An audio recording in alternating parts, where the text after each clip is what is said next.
Salut tout le monde! Comme vous avez pu le voir dans le titre, cette vidéo va être un récapitulatif de l'année d'Odin, donc de sa première année. Donc ça va être toutes des vidéos que j'ai pu filmer durant sa première année, donc avec ma caméra ou le téléphone, donc je m'excuse par avance pour les bandes noires. Donc la vidéo ne sera pas commentée, c'est pour ça que je fais cette introduction, parce que je voulais quand même dire quelque chose de très important, c'est que toutes ces vidéos-là, c'est les vidéos des bons moments. Parce que forcément, moi, si je filme, c'est que j'ai du temps, c'est qu'on est en train de jouer, c'est qu'il est en train de faire un truc rigolo, c'est qu'on passe un bon moment.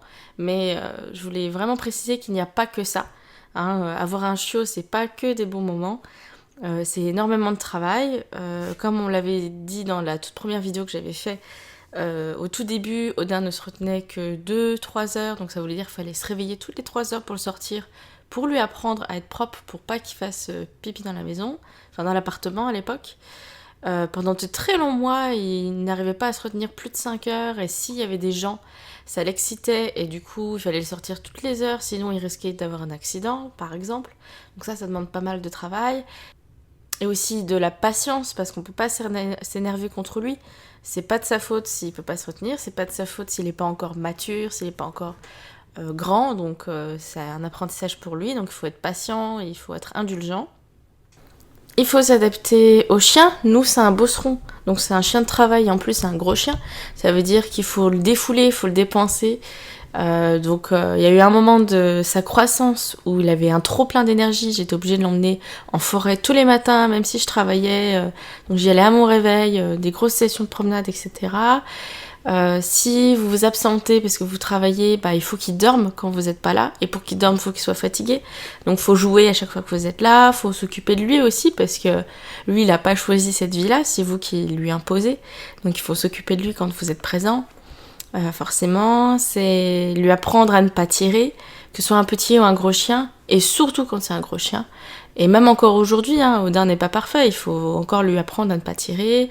Il n'est pas peureux, il est même trop sociable, ce qui veut dire qu'il saute sur les chiens et sur les gens quand il est content. Donc ça aussi, c'est un apprentissage, parce que c'est de notre responsabilité de ne pas faire peur aux gens, de ne pas créer des phobies, de ne pas créer des stéréotypes, parce que par exemple le bosseron, il a parfois un avis, les gens ont un aperçu assez négatif sur le bosseron, alors que c'est des chiens vraiment très doux, très gentils quand ils sont bien élevés.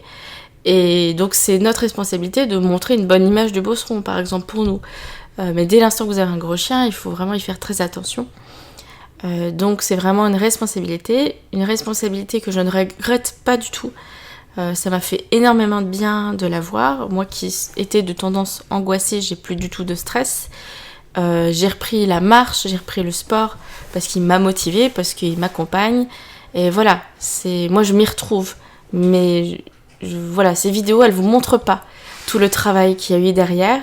Et donc c'est pour ça que je fais cette introduction, pour bien vous dire que si jamais vous voulez un chien ou un chiot, il faut être conscient que c'est vraiment beaucoup de travail. Et surtout, la première année. Je peux pas dire que c'est comme élever un enfant, parce que ça n'est pas à ce stade-là non plus, mais on s'y rapproche, vraiment. La première année du chiot, bah, c'est un bébé qui devient adulte, et donc faut le suivre tout du long. Après voilà, pour moi, nous, il y a eu des moments dans la croissance de Zin où on passait plus de mauvais moments que de bons moments, parce qu'il enchaînait les bêtises, parce que voilà, tout s'enchaînait, et donc on avait l'impression qu'on s'en sortirait jamais. Et voilà, le cap il passe, on trouve des solutions, et on repasse à nouveau d'excellents moments. Voilà, aujourd'hui on passe quasiment que des bons moments. Mais ça a été toute une année de travail, et ce sera un travail de toute une vie. Donc si vous souhaitez avoir un chien ou un chiot, et que malgré cette vidéo, malgré cette intro que j'ai pu faire, vous avez encore des questions, ça me fera plaisir de vous y répondre par Instagram ou par commentaire. Donc, mais je suis pas professionnelle non plus, donc je pourrais que vous apporter mon expérience, mes astuces, et aussi vers qui je me suis tournée pour que ça fonctionne. Je vous souhaite bon visionnage et à une prochaine fois.